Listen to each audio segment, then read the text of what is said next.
Hello everyone. हम लोग जो झारखंड इतिहास में शाहजहाँ कालीन झारखंड पढ़ रहे थे। शाहजहाँ कालीन झारखंड जो 1628 से 1658 ईस्वी तक था, उसमें पढ़ रहे थे छोटा नागपुर खास का नागवंश। तो आज उसमें हम लोग दूसरा टॉपिक पढ़ेंगे, पलामू का चेरो वंश। ये शाहजहाँ कालीन झारखंड है। तो शाहजहाँ कालीन झारखंड में पलामू का चेरो वंश आज स्टार्ट करते हैं। चलिए स्टार्ट करते हैं। पलामू का चेरो वंश। पलामू के चेरो वंशी शासक प्रताप राय एक शक्तिशाली शासक था। पलामू के चेरो वंशी शासक जो प्रताप राय थे, वो एक शक्तिशाली शासक था। सहबल राय का वो उत्तराधिकारी था। उसके समय में पलामू का चेरो राज्य अत्यंत समृद्ध था। तो उसके समय पलामू का चेरो राज्य क्या था? अत्यंत समृद्ध था, मतलब परिपूर्ण था। पुराना पलामू किला का निर्माण उसी के समय में हुआ। पुराना पलामू किला का निर्माण भी उसी समय हुआ था। उसके शासन काल में पलामू पर मुगलों के कई आक्रमण हुए। 1632 ईस्वी में बिहार के मुगल सूबेदार अब्दुल्ला खां को पलामू का क्षेत्र जागीर के रूप में दिया गया, जहां का सालाना कर 1,36,000 रुपये तय किया गया। तो बताया गया है कि पुराना किला का निर्माण भी उसी समय हुआ। पलामू किला का निर्माण उसके शासन काल में पलामू के मुगलों का कई आक्रमण हुआ। 1632 ईस्वी में जो बिहार का सूबेदार था अब्दुल्ला खां, पलामू का क्षेत्र का जागीर के रूप में लिया और उसने सालाना कर 1,36,000 रुपये देने के लिए तय कर लिया गया। कर की बढ़ी हुई राशि के कारण सूबेदार ने प्रताप राय से अधिक धन वसूलने का प्रयास किया। निरंतर बढ़ती मांग को देखते हुए प्रताप राय ने कर देना ही बंद कर दिया। युद्ध में व्यस्त रहने के कारण अब्दुल्ला खां कोई कार्रवाई न कर सका। तो ये जो 1,36,000 रुपये तय किया गया, वो धीरे धीरे ये कर बढ़ता गया। तो ये तो अधिक से अधिक धन वसूलने का जो प्रयास किया गया और निरंतर मांग बढ़ते गई, इसको देखते हुए प्रताप राय ने कर देने से मना कर दिया। युद्ध में व्यस्त रहने के कारण अब्दुल्ला खां कोई इस पर कार्रवाई नहीं कर पाया। अब हम लोग पलामू के चेरो वंश में ही पढ़ेंगे शाइस्ता खां का आक्रमण, जो 1641 से 1642 ईस्वी तक हुआ।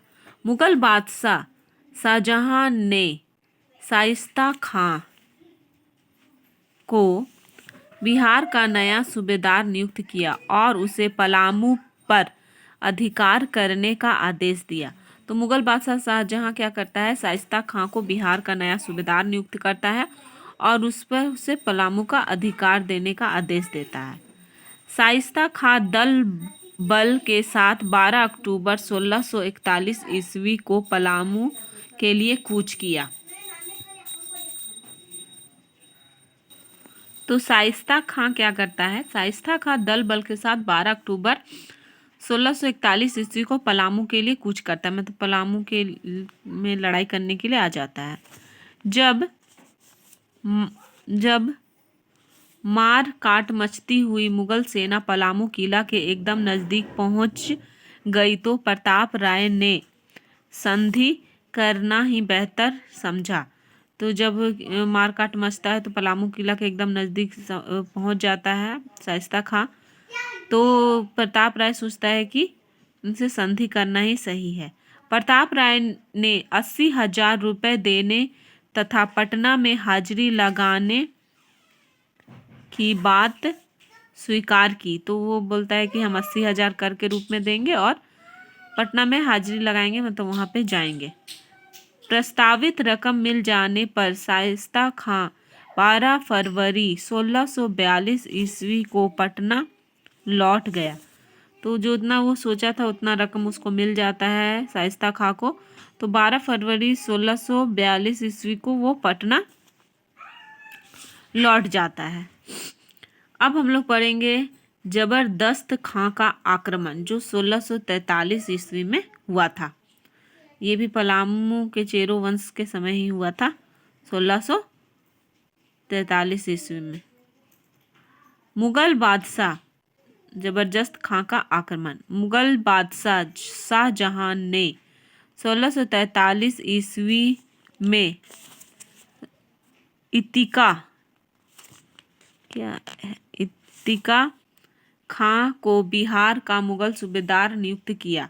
तो उसको क्या करता है, बिहार का मुगल सूबेदार नियुक्त करता है और उसे पलामू के शासक पर कार्रवाई करने का आदेश दिया। तो पलामू के शासक पर से कार्रवाई करने का आदेश दे देता है।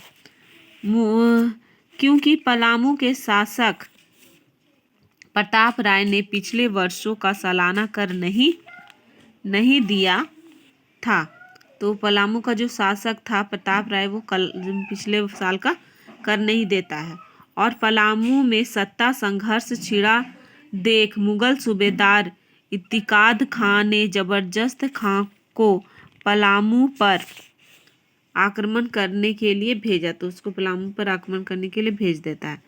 जब जबरदस्त खां पलामू के निकट पहुंच गया तो प्रताप राय संधि का प्रस्ताव भेजा। तो प्रताप राय क्या करता है, संधि का प्रस्ताव भेजता है, मतलब दोस्ती का। प्रताप राय ने 1 लाख रुपए और 1 हाथी देने तथा साथ में पटना चलना स्वीकार किया। तो बोलता है प्रताप राय कि हम 1 लाख रुपया देंगे और हाथी देंगे और साथ में पटना भी जाएंगे। मुगल सूबेदार इतिकाद खां की सिफारिश पर मुगल बादशाह शाहजहां प्रताप राय को 1000 मानसूबदारी नियुक्त किया। तो क्या होता है, सूबेदार इतिकाद खां की सिफारिश पर मुगल बादशाह शाहजहां प्रताप राय को 1000 मनसूबदार नियुक्त करता है। तो मनसूबदार उसको नियुक्त कर लेता है। पलामू को उसी के अधिकार में रहने दिया तथा वहाँ का सालाना कर 1 करोड़ दाम तय किया। पलामू में उसी का अधिकार रहने दिया और वहाँ का सालाना कर 1 करोड़ रुपए तय कर लेता है। यह समझौता मार्च 1644 ईस्वी में हुआ। उसी वर्ष जबरदस्त खां मुगल दरबार गया जहां मुगल बादशाह शाहजहां ने पलामू अभियान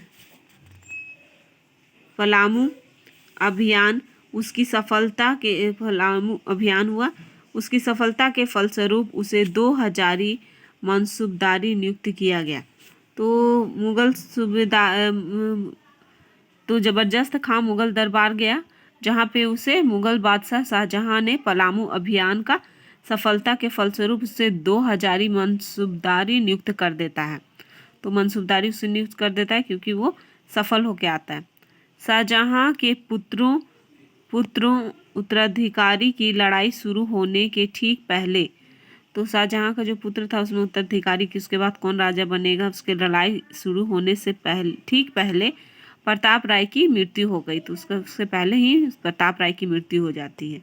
कुछ महीने तक भूपाल राय पलामू का शासक रहा। कुछ महीने तक क्या होता है, भोपाल राय जो रहता है वो पलामू का शासक बना रहता है।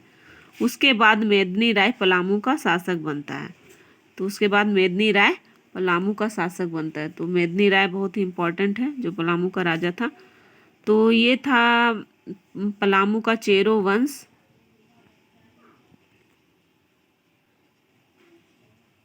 तो ये था शाहजहां कालीन झारखंड जो कि 1628 से 1658 में हुआ था।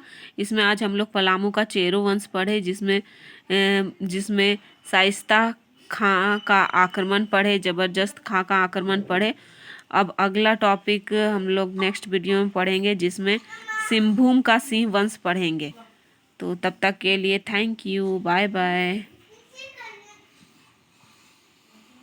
Thank you.